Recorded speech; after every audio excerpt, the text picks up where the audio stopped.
ব্যস্ত জীবনের একঘেয়েমি দূর করতে একদিনের নৌকা ভ্রমণের মতো আনন্দের অভিজ্ঞতা খুব কমই আছে। আমরা ছিলাম তিনজনের ছোট্ট একটি দল। সকালে নদীর ঘাটে পৌঁছে নৌকায় উঠতেই মনে হলো যেন প্রকৃতির এক নতুন অধ্যায়ের সূচনা হলো। নদীর শান্ত জল, মৃদু ঢেউ আর শীতল বাতাস আমাদের মনকে মুহূর্তেই প্রশান্ত করে দিল। নদী পার হওয়ার অনুভূতি সত্যি ভাষায় প্রকাশ করা কঠিন। চারিদিকে শুধু পানি আর আকাশের মিলন রেখা। মনে হচ্ছিল আমরা যেন প্রকৃতির এক বিশাল ক্যানভাসের মধ্যে ভেসে চলেছি। হাজারো বিবাহিত মহিলার ক্রাশ এই একটা চেহারা কত যে মায়াবী, আপনারা মাশাআল্লাহ বলতে বলবেন না। বাউনবাড়িয়ার নবীনগর লঞ্চঘাট থেকে শুরু হলো আমাদের তিনজনের অ্যাডভেঞ্চার। কুমিল্লা থেকে রওনা দিয়ে গন্তব্য কিশোরগঞ্জের ভৈরব বাজার। একদিনেই স্পিডবোট আর স্লিপবোট দুইটারই স্বাদ নিয়ে ফেললাম। নৌকায় ঘোরার মজাই আলাদা। নদীর বাতাস, চারপাশের দৃশ্য একেবারে মনটা ফ্রেশ করে দেয়। এদিকে সবুর ভাইয়ের চিন্তা একটাই, আগে খাওয়া পরে দুনিয়া। চিকেন, মাসালা আর নান রুটি এমন ভাবে গলাধকরণ করছে দেখে মনে হলো বহুদিনের হারানো আত্মীয়র সঙ্গে দেখা হয়েছে। তারপর উঠলাম স্পিডবোটে। সামনে সিটটা দেখে মনে হইলো এটা হয়তো ভিআইপি জায়গা, কিন্তু 2 মিনিট যাইতে না যাইতেই বুঝলাম জীবনের সব বড় ভুলগুলার একটা কইরা লাইছি। এমন থাক না বাপরে, শরীরের সব হাড্ডি গুড্ডি এক কইরা লাইছি। তাও কি আর করার, একটু কষ্ট হইলেও এমন নদী ভ্রমণের স্মৃতি কিন্তু একদম জম্পেশ।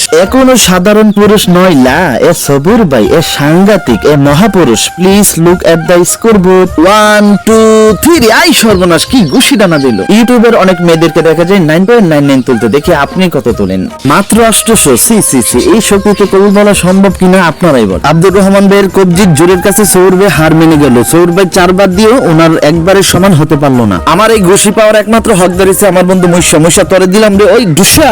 যাই হোক, আলহামদুলিল্লাহ সৌর ভাই থেকে বেশি গেছে। খাইতে হবে সৌর ভাই আব্দুর রহমান ভাই কইতাছে, বন্ধু আফসোস, 4 বার বক্সিং দিও তোর সমান যাইতে পারলাম না। আব্দুর রহমান ভাই কইতাছে, হালা তুই ভাত না খায় বনাজি টনাজি খাইস, তোর লক্ষণ বালা দেখতাছি না। আহিম তো অবাক, আর মনে মনে ভাবতাছি বাইরে ভাত না খায় গাছগাছালি লতা পাতা বনাজি খাইতে কইতাছে কে রে। আমি তো এত কিছু জানি না। এর উত্তরটা যদি আপনাদের জানা থাকে তাইলে কমেন্টে জানাইবে। আচ্ছা, বউ নাই, গার্লফ্রেন্ডও নাই, তাইলে কার লগে এমনি আরামে বিয়ে কত হইতাছে জানি না। আব্দুর রহমান ভাইয়ের সামনে যেতে দিতাছে না, হাত দিয়ে বাধা দিয়ে রাখছে। আও কি ফোন শেষে দিয়ে মনটা খারাপ হয়ে গেছে গা। কারণ কি, হাল মে কুছ কালা হে। কারো কথা যদি ভিতর পুরিয়া যায় তাহলে আইসক্রিম খান ভিতর ঠান্ডা হয়ে যাবে।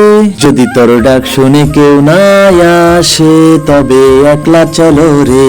নৌকায় বসে জালমুড়ি খাই, জালের ঠেলাই সবুর ওই পানি খাই। আহা, আপনি এমনিতেই সুন্দর, এত চুল বাজানোর দরকার নাই। আর এটা হচ্ছে আমাদের ঐতিহ্যবাহী 22 মোজা বাজার। নামটার পেছনে আছে ইতিহাস আর লোককথার মিশেল। আল্লাহ তাআলার সৃষ্টি করা এই অপরূপ প্রকৃতি যখন দেখি তখন মন এমনিতেই প্রশান্তিতে ভরে যায়। সবুজের সমারোহ, নির্মল আকাশ, পাখির কলতান, নদীর স্রোত আর ফুলের সৌন্দর্য যেন তার অসীম কুদরতের নিদর্শন। এসব দেখে হৃদয়ে এক গভীর অনুভূতি জাগে। তখন মনে প্রশ্ন আসে, যদি এই অস্থায়ী দুনিয়ায় এত সুন্দর হয় তবে চিরস্থায়ী জান্নাত কতই না অপরূপ হবে। যে জান্নাত আল্লাহ তাআলা তার নেক বান্দাদের জন্য প্রস্তুত করে রেখেছেন, যেখানে নেই কোনো দুঃখ, কষ্ট, ভয় বা মৃত্যু, শুধুই শান্তি, আনন্দ এবং আল্লাহর সন্তুষ্টি। নদীর পাড়ে বসে বাদাম খেতে খেতে গল্প করার আনন্দই আলাদা। চারপাশের মনোরম পরিবেশ আর এই সুন্দর ব্রিজ জায়গাটিকে আরো আকর্ষণীয় করে তুলেছে। দূর দূরান্ত থেকে মানুষ দলে দলে নৌকা নিয়ে এখানে ঘুরতে আসে। তাদের আনন্দ আর নদীর শান্ত সৌন্দর্য মিলিয়ে জায়গাটি সত্যি মন ভরে যাওয়ার মতো। এভাবেই মনোরম পরিবেশে বিকেলটা দারুণ কেটে গেল। এরপর আল্লাহর নাম নিয়ে আবারও বাড়ির উদ্দেশ্যে রওনা দিলাম। এত সুন্দর প্রকৃতি রেখে যেতে মন চায় না। শেষমেশ আর কিছু সুন্দর মুহূর্ত ক্যামেরা বন্দী করলাম, একটু ছবি তুললাম, একটু দুষ্টামি ফাইজলামি করলাম, আর হাসি আনন্দে স্মৃতির পাতায় যোগ করলাম আরো কিছু রঙিন মুহূর্ত।